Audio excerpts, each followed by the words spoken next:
Good morning and welcome to meetyourangels.com. And it is 5:55 in the morning. I'm a total night owl. I went to bed at about 3. So for me to be up right now and be creating a podcast, you might be wondering, that's interesting. Well, I think it's all part of being obedient.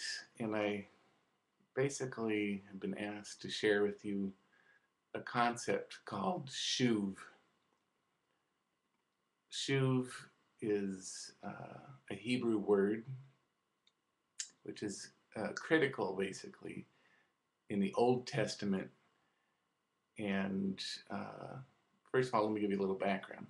My degree is in religious and theological studies, and basically, well, I graduated in 1988, so that was 22 years ago, if my math is correct. And I think probably the only concrete facts that I remember from that degree, like the biggest thing that kind of sticks out, perhaps the most important, is this concept of SHUV, SHUV. SHUV was the number one word used by the Hebrew prophets in the Old Testament. SHUV means to turn around and face God. You're looking in the wrong direction. Over and over and over again, the prophets would say this to the people because the people just aren't getting it. People look here, they look there for God, at least they think they are. And basically, I guess the point is that when we live our lives without God and we're absorbed in our career or we're absorbed in the pursuit of money, etc., we lose who we are. Remember, we're created in the image and likeness of God. We go back to the story of Adam and Eve. God wants to give himself a gift, basically. So he creates this beautiful garden. And in the center, after he creates all of creation, he kneels down and he starts to form Adam out of clay. So imagine like a sculptor, he's pouring everything, all of his love into this beautiful creature. And when he's done, God kneels down and he breathes the breath of life into the nostrils of Adam.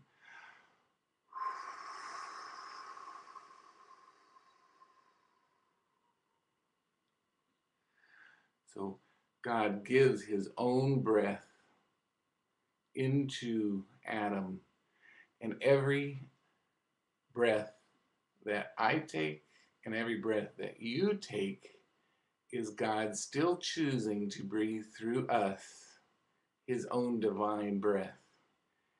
In another Hebrew concept was naming a child or speaking. Whenever you speak, or you name a child, you give someone a name, you're giving breath.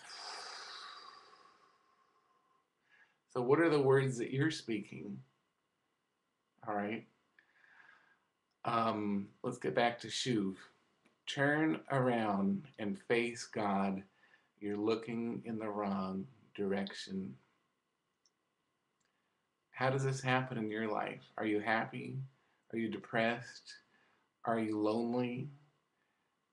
Do you feel separated from your family? Right now, there's people, and especially in my family, that are so isolated and in so much pain because they love other people, but it seems as if, at least from my perspective, as if the love has a lot of conditions on it. I love you if this, I love you if that.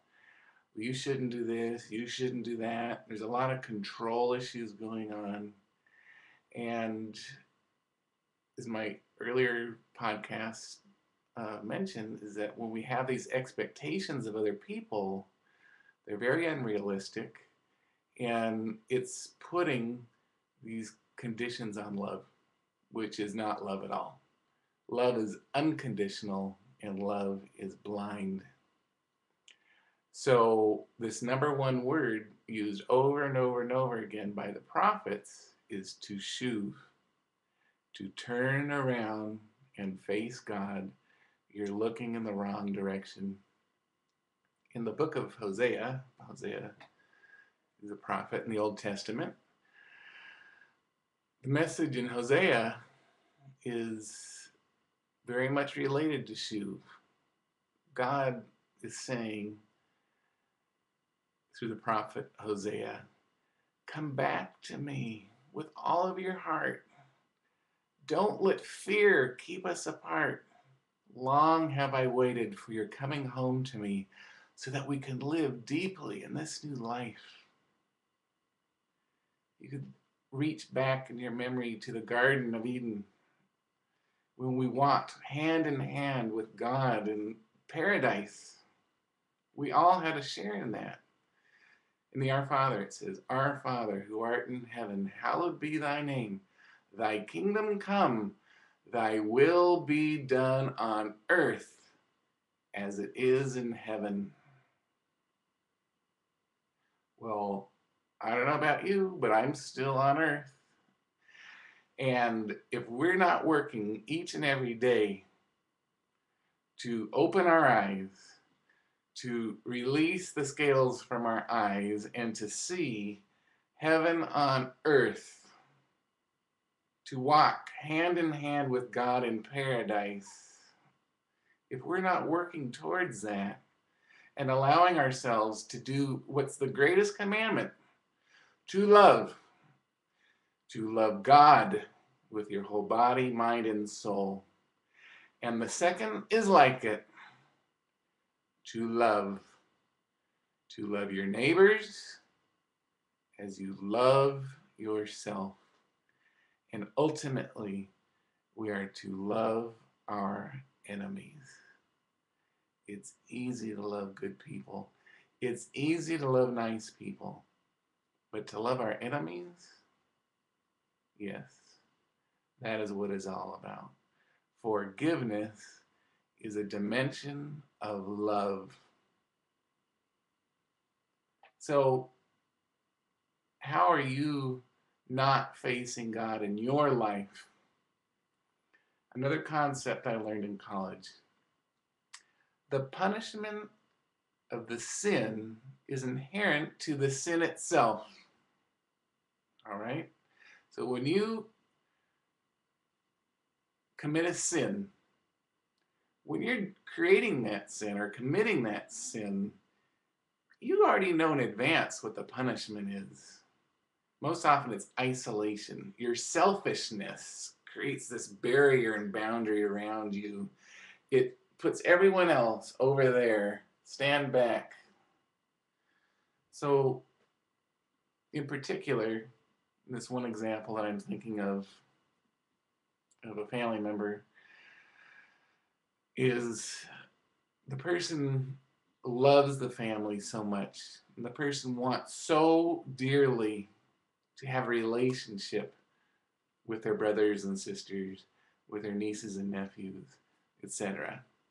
That's the greatest desire of this person's heart, is to be in relationship with the family. Yet, it's too painful for this person sometimes, not all the time, to be with the family.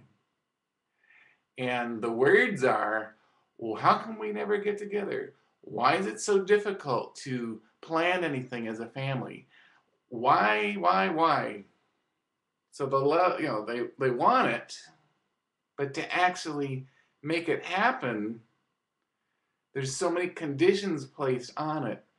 It's almost impossible to want to be with that person because it's like, well, what else is going to be expected of me? All right. So Easter's coming. This person wants everyone to get together and was trying to